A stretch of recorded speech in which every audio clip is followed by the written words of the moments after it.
had never asked for the help, and I had never written it down and shown him all that emotional load.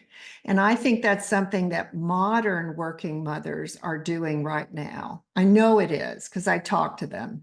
They do not ask for the help they need with all the extra stuff that has to do with raising children. You're listening to Give Yourself Some Leeway with me, your host, Eugene Lee. I've spent the last 4 years trying to discover how to break the burnout cycle, and as a high achiever in a fast-paced world, I know how easy it is to slip back into old habits, leaving you feeling overwhelmed and left behind. If you're anything like me, then you need to hear this. Burning out is not your fault. Yes, you can recover from burnout, and the post-burnout growth is not only real, but it feels amazing.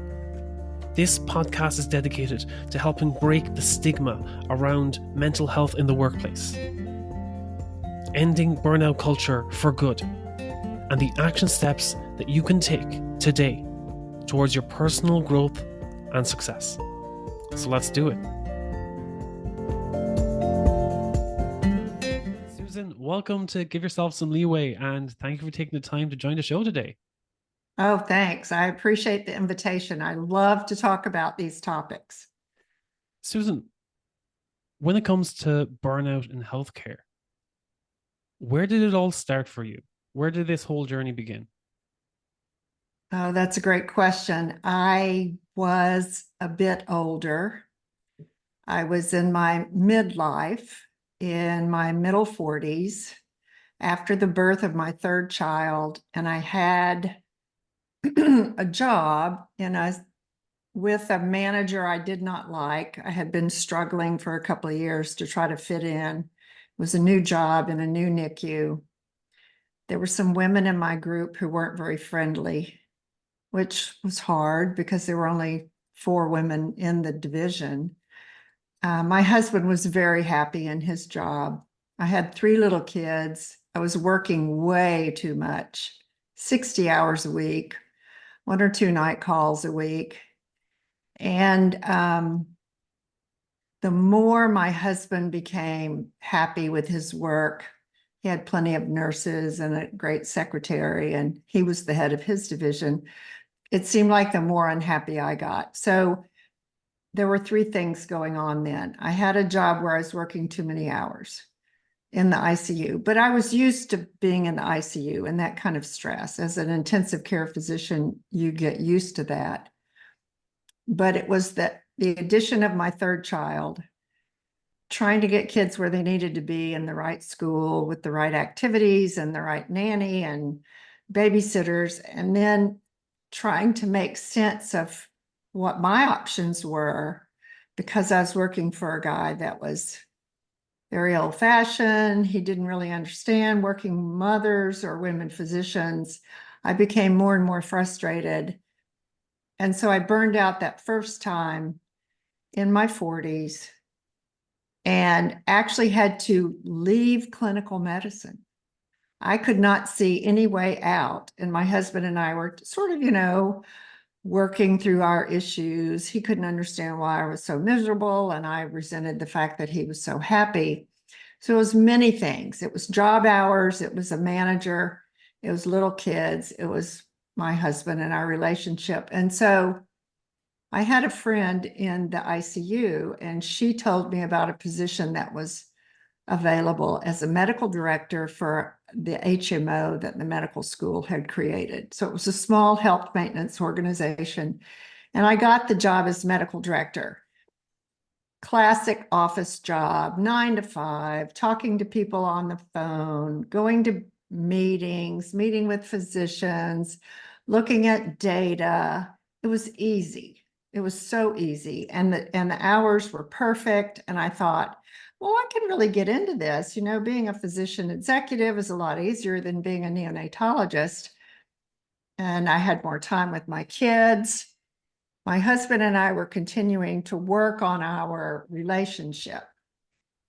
But then after about a year, I thought, I don't really think like I'm working for the right team. I found myself telling physicians that they couldn't have what they wanted for their patient, or that the guidelines weren't being followed perfectly, or that there was no coverage for what they wanted to do. And so I kind of ended up feeling like I was working for the enemy.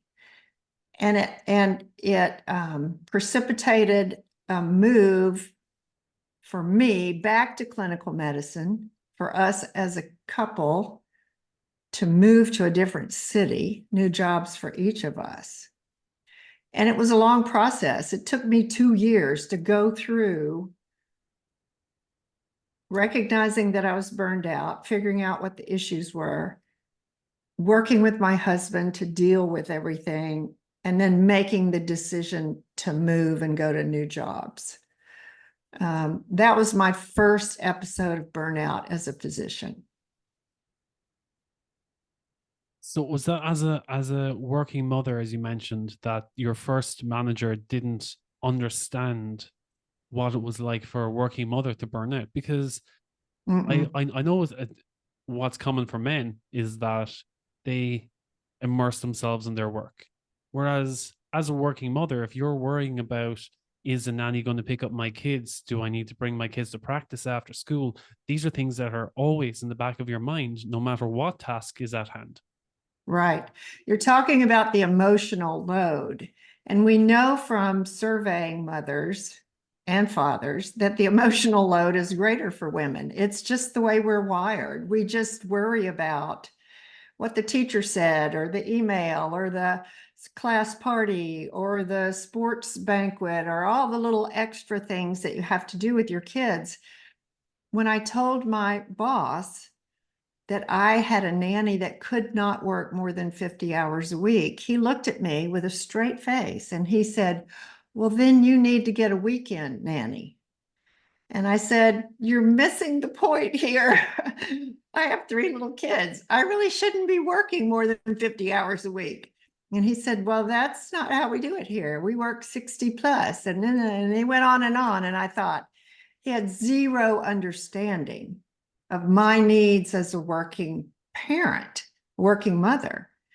My husband didn't have the same problems because he didn't worry about the same things. He was also a physician. And I asked him about that, and he said, you'll love this. He said, I don't have to worry about that stuff because you worry about it. That was his answer. So I said, okay, this is a big deal for us in our marriage. We've got to share what we worry about and how we get things done. And I started making a list, the orthodontist, the pediatrician, the class party, the teacher meetings, the sports uniforms, everything that I had to do, I put on the list. And I would share the list with him. And he would say, oh, that's a lot. And I would say, well, which ones do you want to do? And it was not until I wrote everything down, all that emotional load, all that, who's going to take them to the orthodontist every Friday for the next 6 weeks. And it was not until I wrote them down that he said, oh, I get it. That is a lot of extra stuff. And I was working full time in the ICU and he was working full time. 2 things. I had never asked for the help, and I had never written it down and shown him all that emotional load. And I think that's something that modern working mothers are doing right now. I know it is because I talk to them. They do not ask for the help they need with all the extra stuff that has to do with raising children. And another part, as you said, when you wrote it all down, it was easier for him to understand where all of this emotion was coming from. Because Right. sometimes what happens is that the emotional load doesn't come out in context with where the emotion is coming from. So you could be stressed out about all of the school things and the practice and the nanny, but the emotional load might come out while doing groceries, or there might be just that tipping point or that last straw might be something that is completely unrelated to all the other Yes. stresses.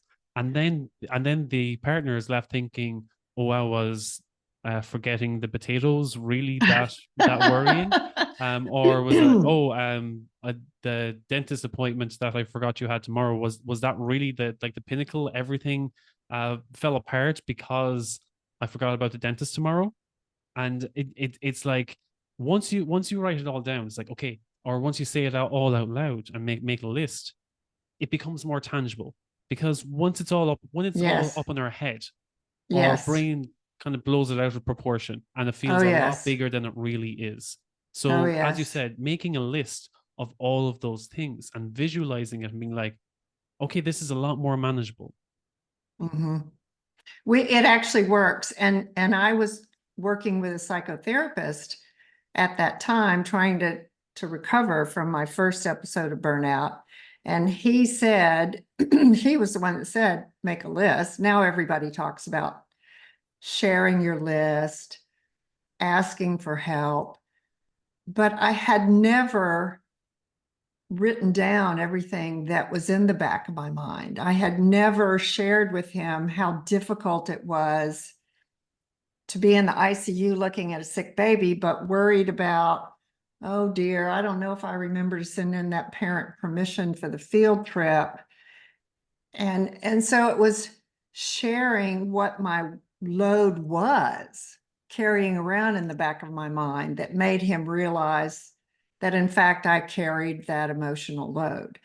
We decided really early on to hire a housekeeper because we were both just too busy. A lot of young women that I talk to carry around the load of, I have to do all the grocery shopping, I have to do all the cleaning, I have to do all the laundry, I have to do all the pet care or go to the vet. And they have never asked their spouse or partner to take on some of that. I guess they think they have to do those things. It's true that women take on way more things than men do. We've been brought up in cultures where women should deal with everything. Society tells us that women are super moms, that we care for others, that we forsake ourselves, that we sacrifice our own well-being to get everything done. We have not been culturated to ask for help, to assign our husband and partners some important tasks. And that needs to change. Yes, and the way you say it there, the way about being a super mom, and it feels like society is saying it from a place of empowerment, but it's actually having the complete opposite effect. It's an expectation that, Yes, oh, you don't ask for help, you don't ask for support because this is what you're supposed to be. exactly. When I was a young mom, I was working at Texas Children's Hospital. I had one and then two small children. I would have lunch with my physician mother friends, and we would all talk about how difficult it was with toddlers, with our jobs, with our husbands' hours, with nannies. We were lucky enough to be able to afford nannies, with appointments, with evaluations, whatever was going on. And each of us would say, I really want to do everything. I want to do this right. I want to be the best mother or be a perfect mother. I don't know where that idea came from. My mother worked and she wasn't perfect. She wasn't home all the time. But somehow I got in my head, and I became a mother late in life. I was 34 years old before I had my first child. I got in my head that I was supposed to do everything. So where does that notion come from? How does our culture tell women they're supposed to be super caregivers and forsake themselves for everyone around them? And it's usually coming from probably that, what I call the niggling negative self narrative that always tells you no matter what you do, you're never good enough. No matter what you do and what you say, or no matter how many hours are in the day, you're never good enough at what you do. You can't Well, put an award or a title on it. You'll never be good enough, because that's just that negative self narrative that has been conditioned into us. yes. I think I've read quite a bit about perfectionism since that's one of my faults. And perfectionists tend to use a lot of negative self-talk. And I think that is because somehow as children, we think we're not good enough, or we don't matter, or we have been lacking in some sort of attention or love that teaches us that we have to show how good we are in order to get love. I know for me, that was true. I had an upbringing that I had a very harsh father who was physically and emotionally abusive. And I grew up to want to get strokes and positive feedback from everyone around me except my parents. I made straight A's. I went to med school. I got the best residency and fellowship. I wanted to be the best doctor because I was proving myself to people. And so I felt like that negative self-talk, I'm not good enough, I need to do more, was partially a result of how I was brought up. Have you given any thought to that? Yeah, for me, it was, and it again, in hindsight, it's 2020, but looking back, because I grew up on a farm, and with 5 kids, there's always work to be done. So Uh-huh. anytime that we were seen, um, in any way bored or just wandering around, there was always a job to be done. And so, and while that made sense when you're on the farm and there's plenty of work to be done, as soon as you say something silly, or you say, "Oh, I'm bored, I don't know what I'm looking for," they'll find any job for you to do, even if it was Right. completely pointless. It was get to work. And while that may have had served its purpose when I was young, and it did give me Uh-huh. a work ethic when it came to looking for work when I was in university, because I would do anything. Uh-huh.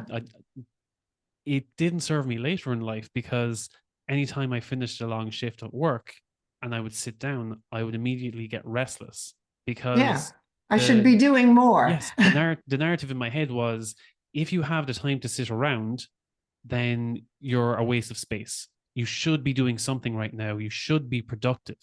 Otherwise, Yeah. you're worthless. You're actually not living up to your capability. There are other people Yes. who don't have the energy right now, or don't have the capacity or mobility that you have. So you shouldn't be wasting time laying around or resting. You should be doing Yes. more. Yes. Well, and a lot of us grew up that way. I had a mother that was a human doing. She was always in motion, and I'm sure she modeled that behavior for me. If she wasn't at work, she was home cooking. If she wasn't cooking, she was sewing. If she wasn't sewing, she was doing something else, and she was in constant motion. And so I grew up thinking that doing things, accomplishing things, taking care of things was the way to go. So part of it is from culture, part of it is from our family of origin, and a lot of it is very deeply subconscious because unless you look into yourself, especially if you're in a high stress job or you're worried about burnout, you need to assess how you think about these things. You're not going to be able to set boundaries. You're not going to be able to limit your hours at work if you haven't figured out how you respond to those stimuli. Really, you've got to know, you've got to understand yourself well enough to know what's causing the overload. Does that make sense? It makes a lot of sense, and that's where a lot of people get caught out. It's about Mm-hmm. understanding yourself. And a Mm-hmm. lot of people squirm in their seat if you ask them spend Right. 5 minutes or even 10 seconds alone with their thoughts. Right. It's so Right. much easier to live on autopilot, or live or just become a drone and immerse It yourself in the is. work and not think about those things, because they are Yeah. raw and uncomfortable when you first bring them up. Yes. So when I was visiting with a therapist as I was recovering from my first episode of burnout. He said, "Tell me how you view yourself." And I said, "Oh, that's easy. I'm the guy on the Ed Sullivan show that is spinning plates. He puts sticks on the stage and he spins the sticks, and the plates are spinning around on top of each stick. And he has 30 or 40 sticks and plates going, and he runs around the stage and he keeps everything in balance and everything's spinning. And I'm always trying to make sure that I get to the wobbly plate to spin the stick so it doesn't fall and break." And he got that picture. He was old enough to remember Ed Sullivan, and maybe he saw the plate spinner. And he looked at me, he started laughing. And I said, "That is not funny. This is my life. I run around spinning plates. That's what I do." He laughed. He really laughed. And he looked at me, he took a deep breath, and he said, "Why don't you take down some of the plates?" And I thought, man, that's amazing. It wasn't easy, but it was what I had to do. I had to figure out which plates I wanted to spin and which ones I wanted to take down. It was a whole new way of looking at my priorities, looking at what mattered to me, what were my choices. I really wanted to spend more time with my children, more than write another grant. I really did want to work on my marriage more than give another presentation at work. And it helped me, that whole notion of taking down plates and only spinning the ones I wanted to, helped me figure out my life's priorities. So by the time I was 45 or 6, I had a better idea of what they were. That's a really good analogy of spinning the plates, because I've seen so many people when they go into burnout and they're spinning so many plates, and next thing it all becomes so much that they stop caring about the plates and all the plates are falling, and then they're like, well, I actually really don't care anymore, and Yeah, everything falls down around them, and next thing all the plates are shattered and they're like, well, I don't know where to go from here because I've got no plates left to spin. exactly. Exactly. And the hardest thing is choosing the plates you want to keep spinning. And for me, it was my marriage, my 3 kids.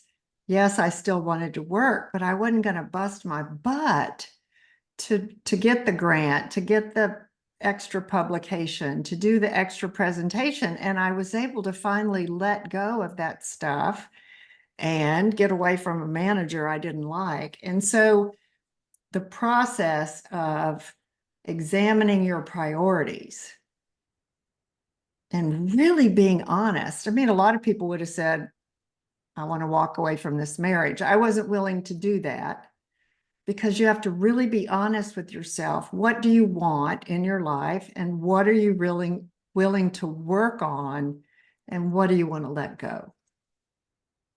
I guess that's the ultimate boundary setting, isn't it? Yeah, exactly. But Yeah, still, yeah. such a great analogy, the plate spin. The plate spinning. It is perfect. The day that man laughed at me when I said that, I thought, what an asshole he is. I figured it out. He was right. Why don't you take down some of the plates? Oh, And was that still part of the working mother burnout? That all the spinning plates, I think it was that where you felt it was. most? I think it was then, because of having 3 young children and being them all being so different, having different needs, um, and still working full time. So I think that was my feeling trapped in a job that did not allow me to be the mother I wanted to be. I could be a physician, and I was happy with that. And when I was taking care of patients, I didn't care about my awful boss because he wasn't around. but I did have a job that caused me to work 60 plus hours a week, which meant I didn't see my children very much. And that made me less of a mom. So it was both. It was working mom burnout and a little bit of physician burnout. And was there a conflict between your identity as a working mother and as a physician as a result that you felt that you had to Oh, sacrifice one for the other?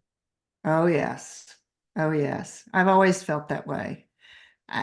Even it's it's really strange because physicians want to take care of their patients and they want to heal and help people. And when you have children, you also want to take care of them and help them. And if they're sick, you want to heal them and you want to guide them and be a good parent. And so that's the paradox.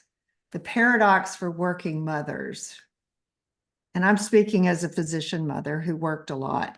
The paradox is if you have a really good job and you want to be a really good parent, there has to be a way that you give your time to your job and let the children's issues kind of tread water, and you have to let go of work when you're at home. Let work go, don't bring it home, and pay attention to your children. And so to do that, to pay attention to your children, you're not doing as much work as you should. To be at work all the time and be an expert, you're not paying enough attention to your children. And so that's the paradox. How do you do one and let go of the other temporarily? And all working mothers struggle with that. It's the biggest source of maternal guilt. I'm not a good enough mother because I'm away at work. And I'm not a good enough worker because I'm worrying about my child. And there's no way to get around that except to tell yourself, my husband used to tell me this all the time, you're a good enough mother or you're a good enough parent. When I was at work, I was a really good physician. When I was at home, I gave my children everything, all my attention, all my efforts, all my presence. And I tried not to worry about work. And it's not perfect, but I tried to let go of work when I was around my children. And I tried to get other people to take care of my children when I was at work. And that's what being a good enough mother is. It is being willing to be at work and let go of the childcare issues, or vice versa. Be with your children and let go of your work issues. And it's the hardest thing for working mothers. It is the biggest source of guilt beyond all. It comes down to compassion, really, to self-compassion, because you're not saying to yourself that, you're showing up at your best. You may not always have 100% energy for either Right, going into work or for your kids. But right. if you have only 40% energy that day and you give 40% energy, then you have given your 100% for that day. And you shouldn't Yes, beat yourself up for only having, you've given it your all, basically. You can't yes. you can't perform at 100% all the time. Your body Right. does need time to recover, Well, and you can't be two places at once. you can't exactly. You can't be You in two cannot be. places. And so for women who want to stay home and be stay-at-home mothers, fine. That was never me, but some women choose to do that, and that is fine. And I know there's some dads that choose to do that. I had two partners in my Austin practice who were married to stay-at-home dads. And I asked them both, I said, how do you like that, having your husband raise your kids? And they both said independently, oh my God, it's just perfect because it's not me, but I really love him and respect him. And I know he's going to do a good job. And I don't have to worry when I'm at work. I know they're in good hands. And I went, oh, I never thought about that. So they were both totally happy having their husbands take over as Mr. Moms for all those years the kids were little. And they seemed to have less emotional load than I did because they were giving it to their husbands. So they already had the secret, and that was that they had the support. Yeah, They were allowing others to support them, right. and they also did not resent the fact that they had made the decision To to be the choose worker. work. Yes. Right, exactly. And I had never come that close to that situation before to see that it was even possible to do that. And they're both still practicing full time. Now their husbands have gone back to work because their kids are older or in college or whatever. And they've got good marriages too. So if someone is a working mother, what signs and symptoms do you think that they should be on the lookout for if you think they are veering towards burnout? Good question. Clearly, hating your job is number one. Dreading going to work, hating your boss, feeling like you have a manager or a supervisor who you cannot talk to, feeling like you don't have anyone in your workplace that you could call a colleague or you could confide in, a team member to share things with. Those are the biggest red flags for problems based at work. If your problems are based at home, it might be a difficult child, a challenging child, a special needs kid, too many children and not enough money, a single mom. So it depends on what you dread the most.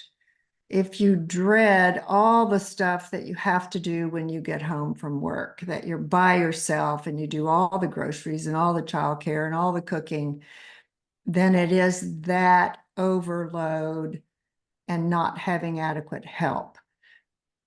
So I think the signs are different depending on the trigger. Sometimes the trigger is a husband or a partner. I talked to a bunch of nurses and I asked them what their triggers were. And they said about 40% of them said, oh, it's the job. It's at the hours, it's the manager, the supervisor, the job's not right.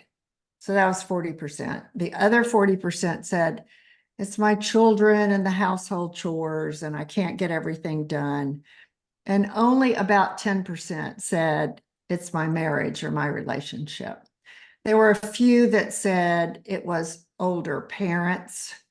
So I think the triggers are going to differ depending on where the working mother finds herself. How many kids? Is she married or has a partner? How does she get help? Does she have household help? Who else is she caring for in the house that she may resent? And then there are all those questions about work. Going back to your analogy, I suppose it's the plate that wobbles the most is the one that Ah, gives them the most dread. exactly. The plate that wobbles the most because you're always trying to fix it and it's not fixed. It's still wobbling. We're Exactly. probably going to stick with this analogy for a bit. I love it. I love it. It's the wobbly, the plate that wobbles the most. Yeah, exactly. And so do you think that once they found that trigger, is that where they need to start when it comes to preventing it from getting any worse? Do they need to start with the plate that's wobbling the most, or do they need to decide, okay, which plates can I take off 1st Mhm. and reduce my number of plates, or should they address the plate that's wobbling the most first? Both. And the way they do that is by talking with a confidant, their best friend, a therapist, their spouse. support, social support for working women is the most important thing. Women get so much value out of sharing their situation with other women, especially if it's a work colleague, by saying, man, my kid is driving me crazy. She's doing this, that, and the other. And someone else saying, God, mine did that too. It was awful. And how'd you deal with it? Well, we tried this. The sharing of the frustrations is huge. So that's the first thing. The next thing is getting the help they need to handle the situation. They need an extra set of hands for that special needs kid. They need respite time away from their most difficult child, or they may need another job. I would trust somebody at work if I said, God, I just hate this guy. I hate this manager. He's just driving me crazy. Somebody said, well, have you thought about changing jobs? I mean, so you have to bounce your feelings off of another human being, whether it's a therapist or a very good friend or a confidant or a mentor at work. You have to share how you're feeling, I think, to be able to get at the solution. Does that make sense? Yeah, that makes sense. Because even what you just brought up there about have you considered changing a job? In one sense, people never consider the fact of changing the job because they become so comfortable or they've tied their identity so much to that one job Right, that the, the thought of making a change or losing that feels like they're losing part of their identity. right, right.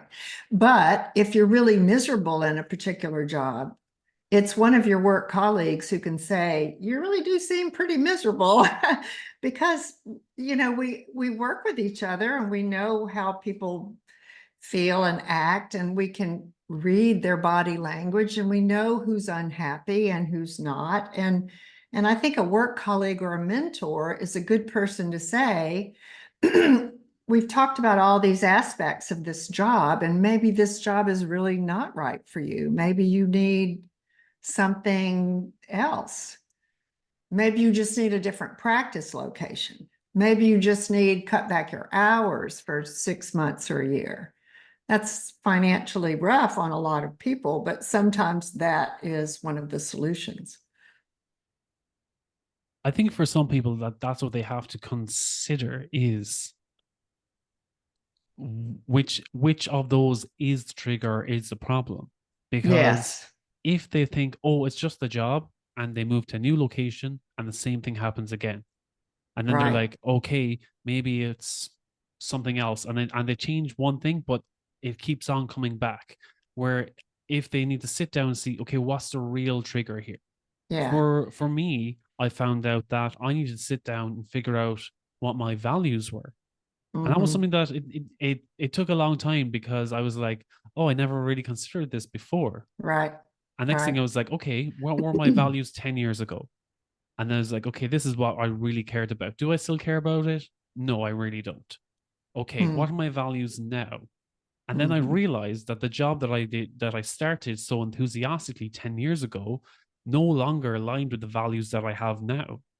So I realized, okay, because this is not congruent with the values that I hold dear to me now, this is why I'm showing up not at my best. And Yes. that I realized that there was conflicts and things that I was having with the team or even the way I showed up to work. I was like, okay, I'm not showing up at my best. So when I come home, I don't have the same satisfaction. And Right. the way I'm showing up to my team, some people are more cynical or there's conflict or tension. And that doesn't help me show up my best either. So I'm not showing up the best to serve my team. So Exactly. I had to take that accountability myself. I'm like, do I just suck it up and carry on because this is what I've been doing for so long? Or Hmm. do I take accountability and say, okay, if I'm not okay with this and I don't like the way I'm showing up, it's time for me to decide, is this the work I want to do for the next 10 or 20 years? Or is Right. there something else that I would like to pursue? Right. What you're talking about, what we're talking about is self-assessment. to try to get at what your priorities are, what your values are, how you want to spend your time. Have you become a parent where you were not a parent before? So the assessment of all the aspects of your life, relationship, marriage, job, children, family of origin, other family members, your sister, your brother, your neighbor, it's all of the above. And each of us has a different combination of those things that will make us happy. And it is looking for what things was the trigger and looking at all the things that we want to make priorities. And that's self-assessment, really. That the reason that psychotherapy is so beneficial for people who burn out, whether it's working mother burnout or doctor or nurse, is that that's what the therapist does. The therapist helps you isolate what it is that's bothering you, what your priorities are, what your values are, what the psychological issues are. And sometimes it's hard for people to know what that is without a help, without a coach or without a therapist to walk them through it. And do you feel that that's something that's lacking in healthcare? That Oh, in yes. Oh, such a yes. prominent industry, especially the amount of Yes. stresses and trauma that you feel working in healthcare all the time, and Right. I mean the amount of deaths that you see, especially in hospitals, that takes its toll on all healthcare workers. Do you feel there should be more supports made available to staff um as a it should be a benefit to all staff members, that it should be an option for all of them to avail of? Right. And yes, absolutely. And when you ask physicians and nurses if they had help in the workplace, would they take advantage of it? Almost half of them say yes. Many workplaces are now teaching resilience training, but that's not the only answer. Many workplaces are now providing burnout assessments for doctors and nurses, but that's not the only answer. Many of them are assigning mentors, and sometimes that works and sometimes it doesn't. But in healthcare, the issue is far and away the most common administrative burdens, bureaucracy, authorizations, electronic medical records, administrative burdens. You can't do this unless you do this, because all they really want to do is take care of their patient, get the medicine, get the procedure, get the treatment. And there's something going on that's saying, no, you can't have that.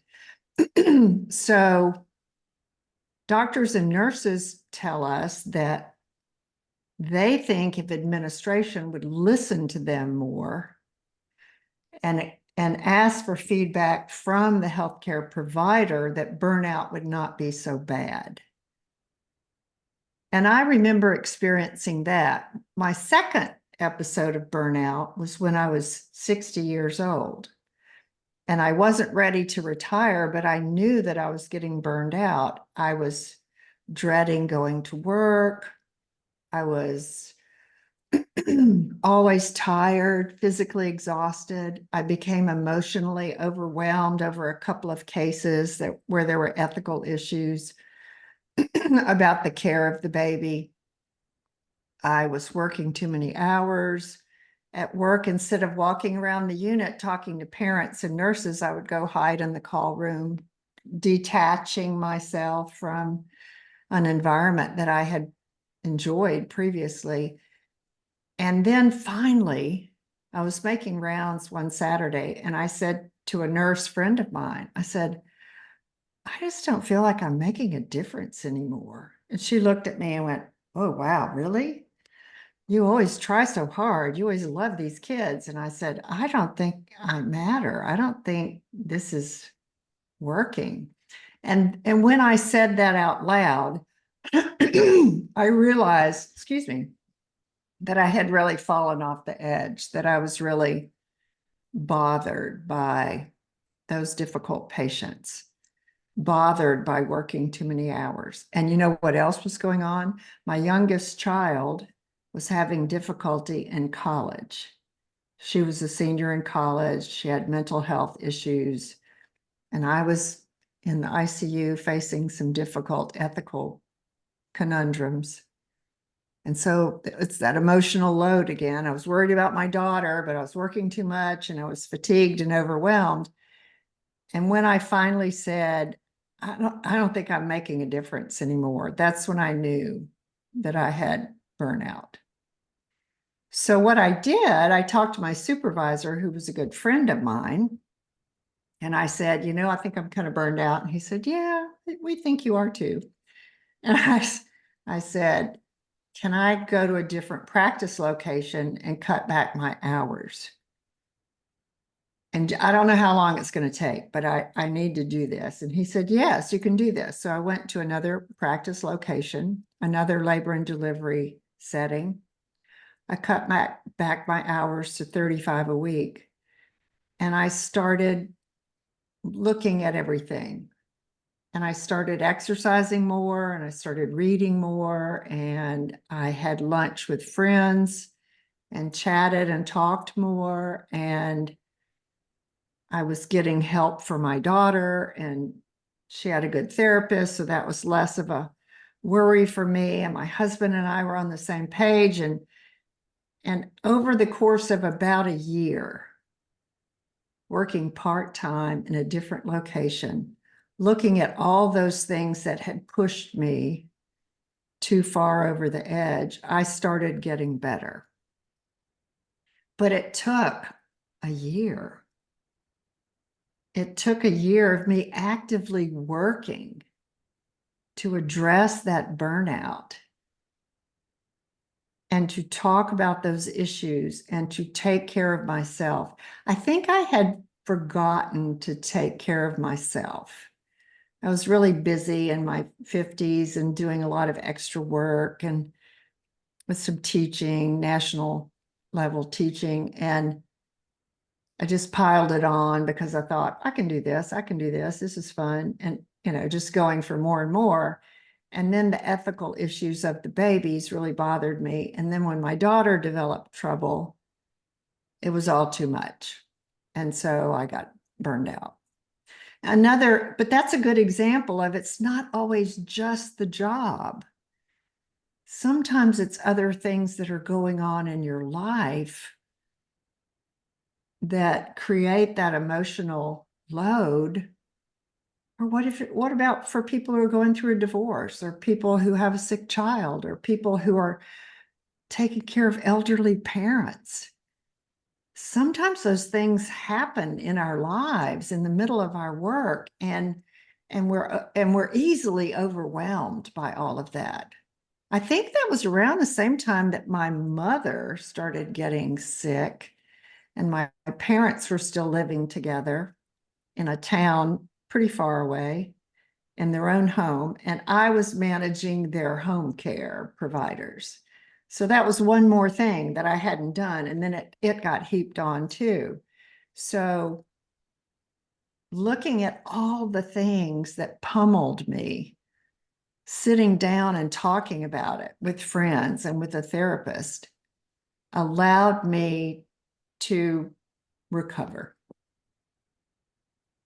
Yeah, that's what people forget, is that it's a work-life balance phenomenon, that it doesn't have to just be the professional work, but it's all the grief and the trauma and responsibilities that come in our life as well, outside of the 9 to 5 or the 7 to 7 or whatever hours we're working.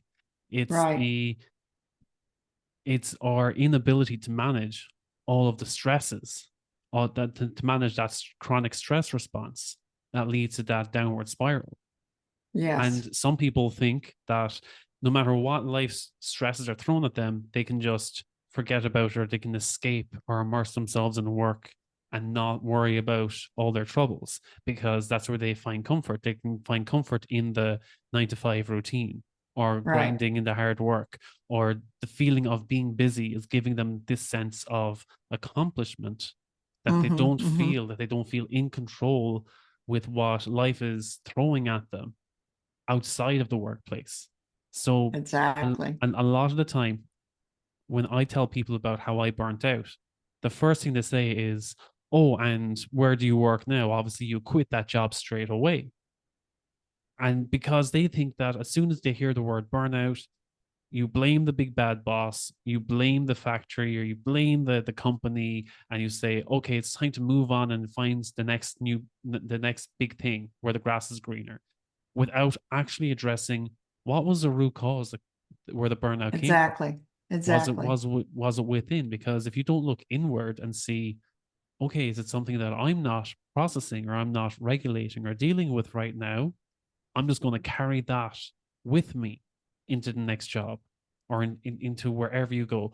Some people, they quit the job and they start pursuing a passion, and they go into entrepreneurship, and they say, "No, I'm pursuing my passion, and I'm selling things on Etsy, and this is all my handcraft and handiwork that I'm selling."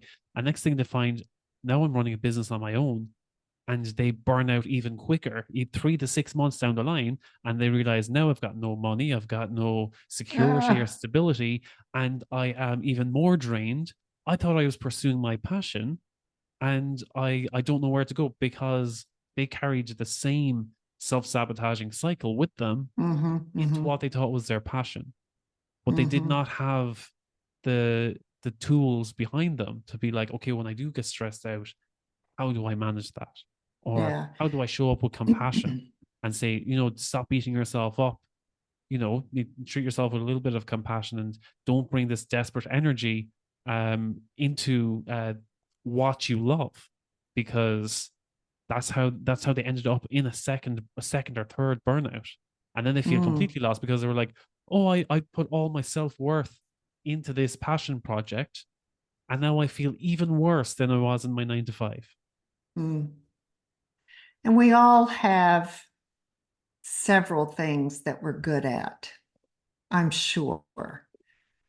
And I'm talking about relationship, commitment, children, parenting, job, family.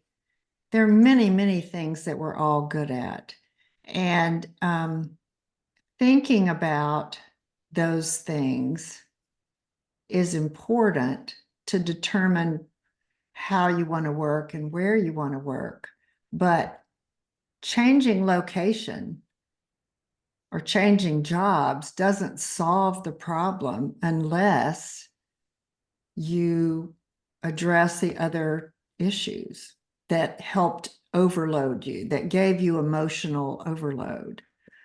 A sick daughter, elderly parents, a troubled marriage, whatever's going on, you've got to address it, and you've got to take time to sort of separate yourself from your work to sort through that, because oftentimes it's not your work. So I went to part-time hours in a different location. I still loved taking care of babies. I was still really good at working with parents, and I enjoyed the occasional resuscitation. That was fun, and we had some fun patients. I shouldn't say fun patients, because but some patients that were challenging and turned out fine. And one other thing that I learned during that time, when I first got burned out when I was 60, I would go home and drink a glass of wine, and that would settle my nerves. And then I would drink a second glass of wine and chat with my husband and talk about this or that. And then I would sort of get quieter. And I think over time, I used wine, alcohol, to numb my feelings rather than talking through my feelings. It also gave me poor sleep. It gave me some indigestion. And it wasn't until I decided to stop drinking as a means to handle stress. I revved up my exercise program because if I was only working 35 hours a week, I had plenty of time to exercise and see friends, and I stopped drinking, and it immediately made me feel better within a week. And some of my friends said, I noticed you're not drinking wine anymore. I said, yeah, it's just bothering me. And I just couldn't do it anymore. And so the other caution for people who have job burnout is to be very careful with using alcohol as a means to control stress. It seems like it works, but it doesn't. Alcohol makes stress worse. And 1/4 of physicians admit that they use alcohol to address burnout feelings. And I'm worried about that. I've been there personally. It doesn't work. It doesn't help. It's just going to make things even more difficult. And so I would like to caution people who worry about burnout and who are sorting through their issues, please don't use alcohol or marijuana to numb your feelings, but go sit alone, or go sit with your spouse or your partner, or go work with a therapist, or go work with a coach. Go take a walk by yourself rather than pour up a beer or a glass of wine.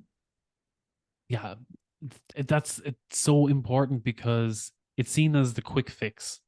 Mm-hmm. Because it's so much easier to, oh yeah, I had a few pints at the weekend or I had a bottle of wine and I felt great. And next thing the following morning, it's like, okay, now I need my coffee, I need my paracetamol or Tylenol that helps you get through the day. And that all adds up over time, and it becomes a routine. And I know some people and they have this routine of, okay, I need to have my glass of wine before I go to bed because it helps me to relax. Okay, Mm. and then they start the following morning, I can't function without my coffee, or I can't function without taking Panadol or paracetamol first thing in the morning. And next thing I'm like, what if you cut out the wine and replace it with a glass of water, or started off your morning, cut out the coffee, or at least delayed that coffee for an hour or Mm-hmm. two Mm-hmm. and started Mm-hmm. off your morning with a glass of water, maybe you might be thinking a bit more clearly and you might feel a bit Right. more hydrated. And then they're like, oh, that sounds really stupid. That's ridiculous. Anyone can do that.